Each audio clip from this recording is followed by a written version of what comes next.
हमारी जो my mother was very unwell, तो उनके लिए दुआ करने के लिए उनके साथ मैं अजमेर शरीफ गया जी।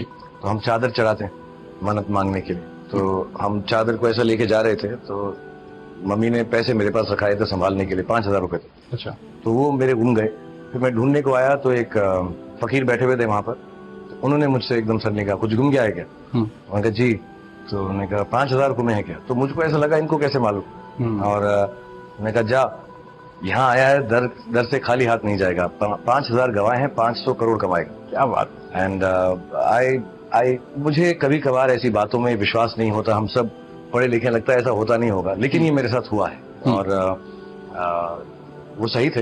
अजमेर शरीफ की दुआ है मुझ पर, दया है उनकी। ये आई थिंक पैसों की बात नहीं, बट मैंने बहुत नाम कमाया है। मैंने बहुत अच्छी चीजें कमाई हैं। और हम माँ की दुआ के लिए गए थे, वो नहीं रही, लेकिन उनकी दुआएं अजमेर शरीफ की वजह से मेरे पास आज भी। डॉक्टर साहब, मेरा सवाल कुछ अलग है। मैं शुरू से मुस्लिम समाज का बहुत ही इज्जत करता हूँ। यानी कि मतलब दरगाह वगैरह जो है ना, मैं पहले से बहुत मानता हूँ। मतलब जहाँ जहाँ आपका दरगाह है, मैं सब दरगाह पे जाता हूँ। चादर चढ़ाना, फूल चढ़ाना, मतलब हर जगह जहाँ मुसलमान का तादाद लगा हुआ रहता है, मैं वहाँ हर दरगाह पे जाता हूँ। यानी कि दरगाह का जो लाल धागा रहता है, वो भी मैं हाथ में बहुत बांधा हूँ, पहले गले में भी लटकाया हूँ। फिर बाद में क्या हुआ, मेरे को एक कलकत्ता का मुअज्जिम हुसैन नाम का एक लड़का मिला, जिन्होंने मुझे कहा कि जब पहले तुम मिट्टी का बना हुआ, पत्थर का बना हुआ बूतों का जैसे पूजा करते थे, वो जैसे शिर्क था, तो ये जो दरगाह जाना, चद्दर चढ़ाना, हाथ में लाल धागा बांधना, गले में लटकाना, ये भी शिर्क है। तो मैं बोला, मैं फिर जहाँ पर था फिर मैं वहाँ पर ही आया, तो कोई फायदा नहीं है। क्योंकि देखिए, कोई ऐसा सवाल कीजिए जो इख्तिलाफी ना हो। मैं आपसे अपील गुजारिश करता हूँ वहाँ भाइयों से कि किसी कोई दूसरा साथी अगर खड़ा हो वहाँ दूसरा सवाल करने के लिए, तो उनको मौका दिया जाए। मैं कंस्ट्रक्शन लाइन का काम करता हूँ। मैं अपने होश और आवाज़ से इस्लाम को कबूल करता हूँ।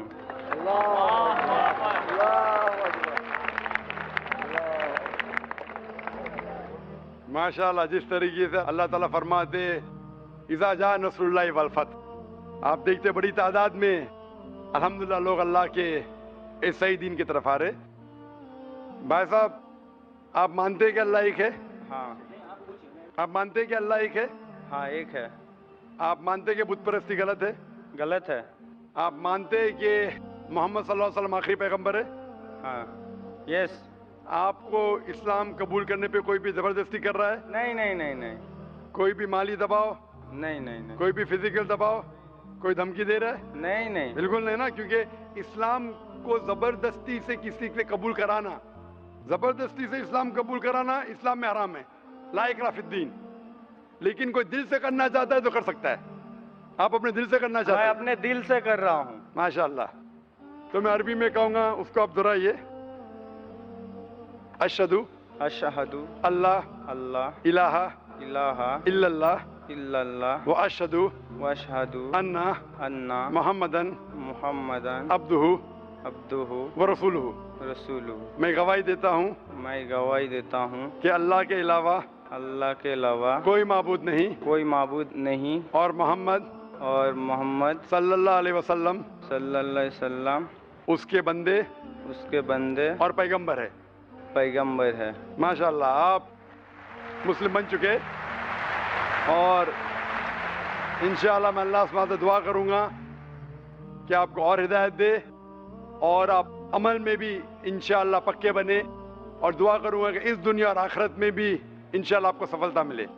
और डॉक्टर साहब, मैं जानना चाहता हूँ, मैं पहले भी आपको बता चुका हूँ, जो मैं इस्लाम में चलूँ तो जैसा आपको मैं बताया, ये जो दरगाह वगैरह, ये मैं मान के चलूँ कि नहीं चलूँ, मैं आपका मुंह से जानना चाहता हूँ। जैसे खुदा ने आपको चुना है ना, तो आप मुझे बता दीजिए। भाई साहब ने सवाल पूछा है, उनने कहा है कि पहले भी सवाल पूछा था और मेरा ही पूछना चाहते हैं कि इसके बारे में किसने कहा, वो पहले बुत परस्ती करता था, फिर कहा कि दरगाह में जाने लगा, तो वो पूछना चाहता है दरगाह के बारे में। मैंने कुरान मजीद पढ़ा हूँ, कुरान मजीद में मुझे कोई भी आयत नहीं मिली जिसमें लिखा है धागा बांधना चाहिए। कुरान मजीद में कई भी आयत नहीं जिसमें लिखा है दरगाह जाना चाहिए। लेकिन अल्लाह के रसूल ने कहा है कि आप कब्र पे जाओ, कब्र पे जाएंगे तो आपको आखिरत का एहसास होगा कि आप आखिरत में कहाँ होंगे। इसीलिए कब्र पे जाना अच्छी बात है। आप उस शख्स के लिए दुआ कर सकते हैं। You can pray for him but you can not pray to him और थ्रू हिम। आप जब किसी के कब्र पे जाते हैं तो कब्र पे जाके उसके लिए दुआ कर सकते हैं, उसको या उसके जरिए नहीं कर सकते। तौबा कीजिए, शिर्क करना बंद कीजिए, इंशाअल्लाह आप जन्नत में जा सकते हैं।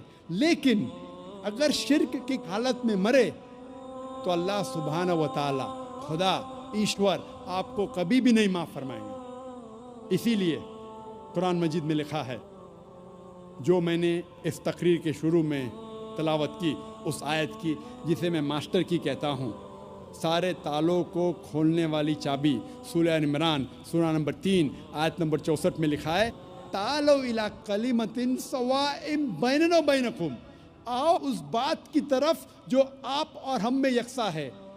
तालो इला कलिमतिन सवाइम बैनना व बैनकुम, आओ उस बात की तरफ जो आप और हम में यकसा है। सबसे पहली बात, अल्लाह नाबुदा इल्लल्लाह, कि हम सिर्फ अल्लाह की इबादत करें। मैंने ये नहीं कहा कि सिर्फ अल्लाह में मानो, सिर्फ अल्लाह में मानना काफ़ी नहीं है।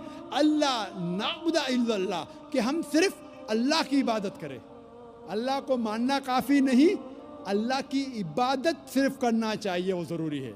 वला नुश्रिका बिही शैय्यन, हम अल्लाह के साथ किसी और को शरीक ना करें। वला यत्तखिज़ बादुन बादन अरबाबन मिन दुनिल्लाह, कि हम आपस में